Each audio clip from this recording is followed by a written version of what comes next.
নমস্কাৰ, মই অংকুৰিতা। আজি মই আপোনালোকৰ ওচৰলৈ এটা ভিডিঅ' বনাবলৈ আহিছোঁ। সেই ভিডিঅ' টপিকটো হৈছে সেল্ফ ফাইনেন্স কোৰ্স।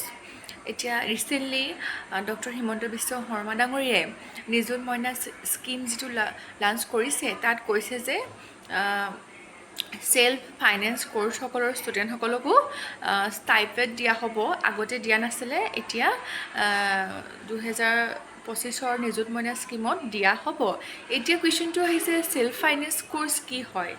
আমি সকলো কনফিউজত আছোঁ কি হয়, সেই তাৰ বিষয়ে মই অলপ ক'বলৈ বিচাৰিছোঁ। অতি সহজ ভাষাত সেল্ফ ফাইনেন্স কোৰ্স মানে হৈছে গভৰ্ণমেণ্ট কলেজ ইনষ্টিটিউট বা ইউনিভাৰ্চিটিৰ ভিতৰতে থকা এটা কোৰ্স হয়, যিটো কোৰ্স গভৰ্ণমেণ্টৰ দ্বাৰাই পৰিচালিত হয়। এক্সামেই হওক বা চাৰ্টিফিকেটেই হওক, সকলো গভৰ্ণমেণ্টৰে হয়। কিন্তু কথাটো হৈছে যে গভৰ্ণমেণ্টৰ দ্বাৰা ফাণ্ডেড নহয়, গভৰ্ণমেণ্টৰ দ্বাৰা কোনো ছাবচিডি পোৱা নাযায়। যেনেকৈ BA কোৰ্স হওক বা BSc কোৰ্স হওক বা বিভিন্ন ধৰণৰ কোৰ্স আছে, গভৰ্ণমেণ্টৰ দ্বাৰা ছাবচিডি পোৱা যায়, বা এডমিশ্যনেই হওক বা বিল' পভাৰ্টি লাইন সকলৰ কাৰণেই হওক, বিভিন্ন ধৰণৰ ফ্ৰীও থাকে বা বিভিন্ন ধৰণৰ এনেকৈ থাকে।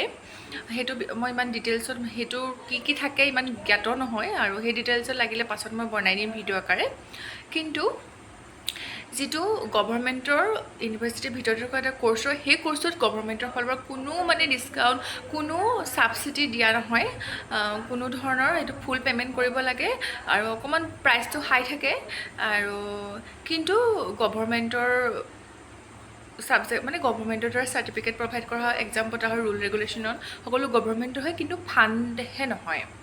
এতিয়া নিযুত মইনা আঁচনিত কোৱা হৈছে যে সেল্ফ ফাইনেন্স কোৰ্সৰ বিষয়ে কোৱা হৈছে যে তেওঁলোকক আগতে দিয়া নহৈছিলে, এতিয়া দিয়া হ'ব। সেয়েহে মই ভাবিলোঁ যে আপোনালোকক এই সেল্ফ ফাইনেন্স কোৰ্স কি হয়, বা আপোনালোকৰ কনফিউজন আছে নেকি? কিছুমানে আকৌ প্ৰাইভেট কোৰ্স বুলি ভাবে, কোনো ধৰণৰ গভৰ্ণমেণ্ট চাৰ্টিফিকেট দিয়া নহয় বুলিও ভাবিব পাৰে। সেইটো কাৰণে মই যোনে বুজি পোৱাত অসুবিধা হৈছে বুজাব চেষ্টা কৰিছোঁ। আৰু এই ভিডিঅ'টো বনাওঁতে মোৰো ভুল হ'ব পাৰে, আপোনালোকে ক্ষমা কৰিব। আৰু এই ভিডিঅ'টো পাই আপোনালোকে কিমান জানিলে বা কিবা জানিব বিচাৰিছে নেকি, আৰু কিমান আপোনালোকৰ সুবিধা হ'ল জনাত, প্লিজ কমেণ্ট কৰিব, তেতিয়াহে মই গম পাম আৰু ভিডিঅ' বনাবলৈ মোৰ ভাল লাগিব। আৰু এই ভিডিঅ'টো যদি ভাল পালে লাইক কৰিব, কমেণ্ট কৰিব আৰু ছাবস্ক্ৰাইব কৰিব। আৰু যদি আৰু কিবা জানিব লগা ভিডিঅ' থাকে, মই আপোনালোকক ভিডিঅ' আকাৰে বুজাবলৈ চেষ্টা কৰিম। ধন্যবাদ।